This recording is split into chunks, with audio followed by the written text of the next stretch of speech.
प्यारे भाई और बहनों, प्रभु यीशु मसीह के मधुर नाम में आप सबों को मेरा नमस्कार।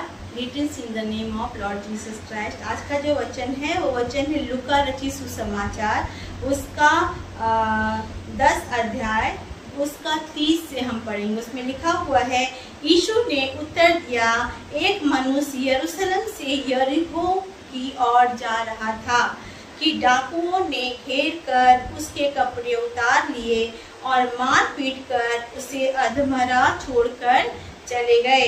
और ऐसा हुआ कि उसी मार्ग से एक याजक जा रहा था, परंतु उसे देखकर कतरा कर चला गया। इस रीति से एक लेवी उस जगह पर आया, वह भी उसे देख के कतरा कर चला गया। परंतु एक सामरी यात्री वहां आ निकला और उसे देखकर तरस खाया। उसने उसके पास आकर उसके पांवों पर तेल और दाखरस डालकर पट्टियां बांधी और अपनी सवारी पर चढ़ाकर सराय में ले गया और उसकी सेवा टहल की। दूसरे दिन उसने 2 दिनार निकालकर सराय के मालिक को दिया और कहा, इसकी सेवा टहल करना और जो कुछ तेरा और लगेगा वह मैं लौटने पर तुझे भर दूंगा। अब तेरी समझ में जो डाकुओं में घिर गया था, इन तीनों में से उसका पड़ोसी कौन ठहरा? है ना? उसने कहा, वही जिसने उस पर दया की। यीशु ने उत्तर दिया, जा तू भी ऐसा कर। मेरे प्रियो, यहाँ पे जो वचन है वो साफ रीति से हमें बताता है कि ये जो व्यक्ति है जो यरूशलेम को छोड़ के यरीहो को जा रहा है, वो एक ऐसा व्यक्ति है जो कि परमेश्वर के आराधना के स्थान को, जहाँ पे प्रभु रहता है, छोड़ के यरीहो को, जो कि सांसारिक स्थान है, वहाँ पे जा रहा है। तो जब वो जा रहा है तो रास्ते में क्या होता है, डाकू से मिलते हैं, उसे मार धाड़ के उसके कपड़े उतार लेते हैं, है ना। कपड़े उतार कर उसे क्या करते हैं, जख्मी कर छोड़कर वहां से चले जाते हैं। अब आपको पता है कपड़े के बारे में विशेष कर क्यों यहाँ पे लिखा है? अगर कोई डाकू आपके पास आता है और आपको लूटता है, तो आपको लगता है कि आपके कपड़े को वो लूटेगा? आपको लगता है कि वो व्यक्ति इतना महंगा कपड़ा पहना होगा कि उसे कपड़े को लूटना जरूरी समझा? नहीं, है ना। हम अगर बाइबल में पढ़े तो बाइबल में लिखा हुआ है कि जो क्लोथ ऑफ सैल्वेशन परमेश्वर ने बुलाया है, उद्धार का वस्त्र बताया है। तो इसका मतलब जब वो यरूशलेम से जो एक जगह है परमेश्वर की आराधना का छोड़ के जा रहा है, तो सबसे पहले क्या होता है, वो जो दुष्ट है उस पर हमला करता है डाकू के रूप में, और उसकी किस चीज को छीनता है? वो है उद्धार के वस्त्र को, है ना। उद्धार के वस्त्र को छीनता है और उसके जीवन को क्या करता है, घायल करता है ना। उसको मारता पीटता है और अधमरा करके वहां से निकल जाता है। इसके बाद हम वचन में क्या पढ़ते हैं कि उसी स्थान से एक याजक निकलता है ना। वहां से एक याजक जाता है। और याजक कैसा होता है आपको पता है? याजक का मतलब क्या है? याजक का मतलब someone who is dedicated for God's work, है ना। वो परमेश्वर की सेवा करने वाला याजक होता है। एक ऐसा याजक जिसने अपने आप को संसार से अलग करके प्रभु के कार्य के लिए तैयार किया है। लेकिन ये याजक क्या करता है, जिसे परमेश्वर के प्रेम को दिखाना चाहिए, लेकिन जब वो उस व्यक्ति की ओर देखता है जो स्पिरिचुअली, अगर आप देखो स्पिरिचुअल मीनिंग के अनुसार देखो, तो जिसकी धार्मिकता का वस्त्र खो गया है, इसके प्राण को घात करने के लिए दुष्ट ने कार्य किया है, डाकू ने कार्य किया है, वो क्या करता है, उसको देख के पता वचन क्या कहता है, आप देखो, कतरा कर चला जाता है। दैट मीन्स ओहो, मतलब हिचकिचा के, ओ माय गॉड, है ना बाबा, मतलब नहीं, चलो यहाँ से भागते हैं, ऐसे वाला। जैसे आमतौर पे कहीं पे अगर एक्सीडेंट होता है तो कुछ लोग आप ऐसे देखोगे जो आके तुरंत वहां से भाग जाएंगे कि कहीं हम ना फंस जाए। तो ये भी इस कारण से कि कोई सरदर्दी क्यों ले, छोड़, ये मर रहा है तो मरने दे, याजक चला जाता है, जबकि वो परमेश्वर का चुना हुआ व्यक्ति है और उसे ऐसे कार्य करने में सबसे पहले आगे आना चाहिए। दूसरी बार क्या हम पढ़ते हैं कि वहां से क्या जाता है, एक लेवी जाता है ना, लेवी जाता है और वो क्या करता है, वो भी उसको देख के कतरा के वहां से निकल जाता है। लेवी भी जो है एक याजक को दिखाता है, एक ऐसा व्यक्ति को दिखाता है जो प्रभु के करीब रहता है, वो दिखाता है। परमेश्वर क्या बताना चाह रहा है कि यहाँ पर जो एक व्यक्ति है जो कि घायल पड़ा है और जिसके साथ बुरा हो गया है, एक्सीडेंट हो गया है, और जो उस अवस्था में पड़ा हुआ है कि उसे अर्जेंटली किसी की मदद चाहिए, लेकिन एक परमेश्वर का जन, जिसे परमेश्वर का जन के रूप में समाज जानते हैं, आता है और कतरा के चला जाता है। फिर लेवी, जो कि प्रभु के लोगों को लेवी याजक बोलते थे, वो भी आता है और वो भी कतरा कर वहां से चला जाता है। लेकिन तीसरी बार में क्या प्रभु कहता है कि एक सामरी व्यक्ति आता है, यात्री आता है। और आपको पता है, अगर आप सामरियों के विषय में पढ़ोगे तो वो लोग ऐसे लोग थे जिसके साथ यहूदी उठना बैठना पसंद नहीं करते थे, है ना। एंड दे वर नॉट क्या यहूदी लोग नहीं थे, वो लोग प्रभु के लिए बहुत सम्मानीय लोग नहीं थे। मतलब उस जमाने में जो यहूदी थे वो लोग अपने आप पे घमंड किया करते थे, वो ऐसे लोग नहीं थे, उनको सोसाइटी नीचा दिखाती थी।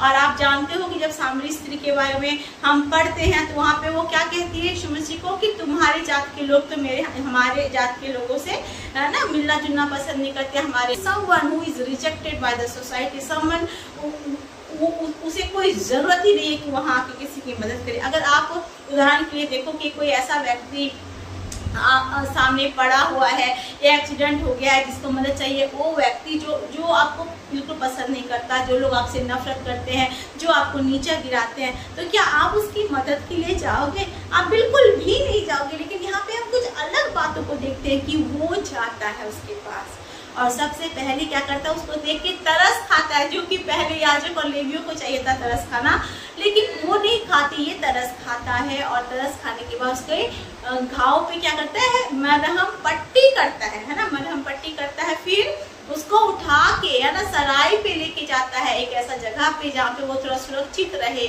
और वहाँ पे क्या करता है, उसका सेवा टहल करने के बाद सराय के मालिक को कहता है इतने पैसे ले, है ना, और मैं तुझे और भी दूंगा जब मैं वापस आऊंगा, इसको अच्छे से देखभाल करना। देखा जाए तो उसकी कोई ज़रूरत नहीं थी ऐसे करने के लिए। कोई इंसान अगर घाव में पड़ा हुआ है ना, और लहूलुहान है, जख्मी है, उसको छूना आपको पसंद आएगा? उसको छूना आपको पसंद बिल्कुल भी नहीं आएगा। लेकिन यहाँ पे हम देखते हैं वो तरस से इतना ज़्यादा भर गया था, वो झुकता है, बैठता है, उसके घाव को साफ करता है, फिर उसे उठाता है और ले जाता है ना। मेरे प्रियो, हमारा परमेश्वर जब इस संसार में था, है ना, प्रभु यीशु मसीह जब इस संसार में आया तो प्रभु यीशु मसीह ने हमें एक आज्ञा दी है ना। आज्ञा क्या दी? वो प्रभु ने आज्ञा दी कि हमें अपने पड़ोसी से अपने समान प्रेम करना। यहीं पे यहाँ पे वचन ये लिखा है, प्रभु यीशु मसीह क्वेश्चन पूछते हैं कि आप बताओ कि उन तीनों में से कौन सच्चा पड़ोसी है ना। लोगों ने कहा कि वही जिसने उस पर तरस खाया और उसकी सुधि ली। मेरे प्रियो, अगर हमने बहुत बार बाइबल को पढ़ा है और बहुत बार हम सुनते हैं कि नए नियम में प्रभु यीशु ने स्पेशली कमांड दिया है कि तुम पड़ोसियों से प्यार करना, लेकिन ऐसी बात नहीं है। पुराने ज़माने में भी हम पढ़ते हैं लय व्यवस्था के पुस्तक में, जो उसमें लिखा हुआ लय व्यवस्था की पुस्तक में इस प्रकार से लिखा हुआ है 19:18 में, पलटा ना लेना और ना अपने जाति भाइयों से बैर रखना, है ना, परंतु एक दूसरे से अपने समान प्रेम रखना। परमेश्वर ने वहाँ पे भी बता रखा है पुराने जमाने में कि तुम पलटा मत लेना, बैर नहीं रखना अपने जाति भाइयों से, जो आपके तुम्हारे साथ जो रहते हैं, जो तुम्हारे नियर बाय रहते हैं, जो तुम्हारे करीबी हैं, उनसे पलटा ना लेना, लड़ाई झगड़ा ना करना, लेकिन तू उसे अपने समान प्रेम रखना। और यहाँ पे भी बिगेस्ट कमांडमेंट और आज्ञा प्रभु ने क्या बोला? सबसे पहले प्रभु यीशु मसीह से प्रेम करना, पिता परमेश्वर से प्रेम करना, और क्या कहता है? लव योर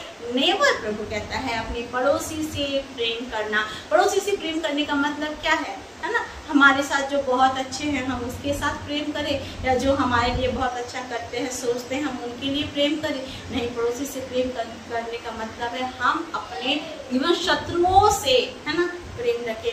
आप देखोगे कि यीशु मसीह जब इस संसार में थे तो कुछ बातों को प्रभु ने हमेशा कहा। यीशु मसीह ने साफ रीति से कहा कि तुझे किस किस विषय में प्रार्थना करना, और सबसे अधिक यीशु मसीह ने कहा अपने शत्रुओं के लिए प्रार्थना करो, है ना। सब अपने शत्रुओं के लिए प्रार्थना करो जो तुम्हारे प्राण को घात करने के लिए आते हैं, जो तुम्हारे उद्धार के वस्त्र को छीनना चाहते हैं, जो तुम्हारे स्वर्ग राज्य के अनंत जीवन की जो यात्रा है उसको तोड़ना चाहते हैं, क्योंकि तभी तुम आगे बढ़ सकोगे। है क्योंकि आप ये देखोगे कि प्रभु ने ये भी बताया कि जब संसार में हम रहते हैं तो संसार में किसका राज्य है?